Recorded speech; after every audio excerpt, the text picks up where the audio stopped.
Na mtazamaji wa Mawengi TV, kama unavyoshuhudia, hao ndio viongozi wa Chama cha Mapinduzi ambako tayari wameshawasili katika uwanja wa ndege uliopo hapa mkoani Tabora, ambako namuona kabisa huyu hapa makamu mwenyekiti wa Chama cha Mapinduzi, ambako wameshawasili katika eneo hili hapa mkoani Tabora, akiwa na viongozi wengine kabisa wakiwa kwa pamoja katika ziara hii ya katika mkoa wa Tabora, ambako namuona pia mheshimiwa mkuu wa mkoa wa Tabora Paul Chacha akiwa kwa uzuri kabisa, na viongozi wengine wengi wakiwa wameshawasili katika mkoa huu wa Tabora. Mtazamaji, kama tunavyofahamu, kiongozi huyu amechukua nafasi ya Kinana ambaye alikuwa ni makamu mwenyekiti wa Chama cha Mapinduzi, ambako aliteuliwa rasmi pale jijini Dodoma kuwania nafasi ya umakamu mwenyekiti. Hapo wanapeana mikono kwa ajili ya ishara ya salamu na viongozi wenzake. Kama unavyoona mtazamaji, watu ni wengi kweli kweli, ambako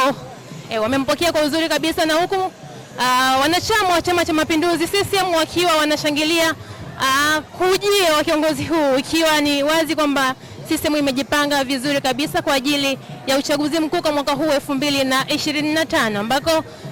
alituhakikishia pia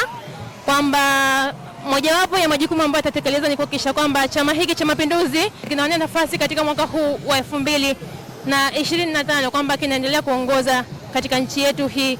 ya Tanzania. Kwa mantiki hiyo, Wasira anakijua chama ndani na nje kwa uzoefu wake na nyadhifa tofauti, kwa maana anasifika sana kuwa ni jembe katika kampeni za uchaguzi wa CCM. Kwa hiyo tutarajie mengi katika utekelezaji wa majukumu mbalimbali, na katika maneno yake baada ya kuchaguliwa kwa nafasi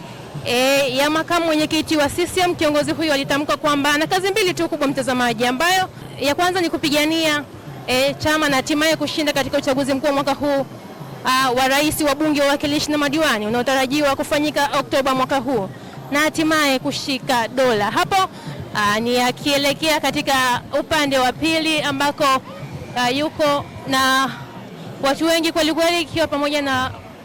mabodyguard ambao wako kwa ajili ya kumlinda kiongozi huyu. Mtazamaji, kama unavyoona ndio tukio ambalo linaendelea, ikiwa ni ziara yake katika mkoa huu wa Tabora, na ni muendelezo kitoka hapa katika kituo kingine kitakuwa pale Nzega. Kwa hiyo ni mipango mikakati hiyo ya Chama cha Mapinduzi. Mapokezi ni mazuri kweli kweli mtazamaji, kama unavyoshuhudia,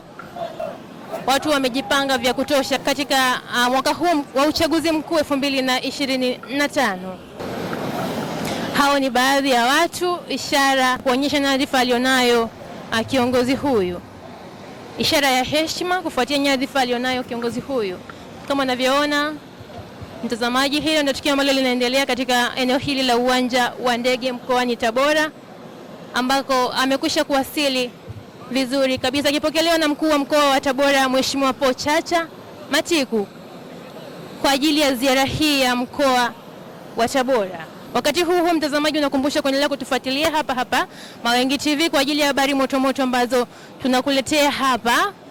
Hapo naona ni tukio linalofanyika, ni anavalishwa skafu ikiwakilisha kabisa vyema Chama cha Mapinduzi.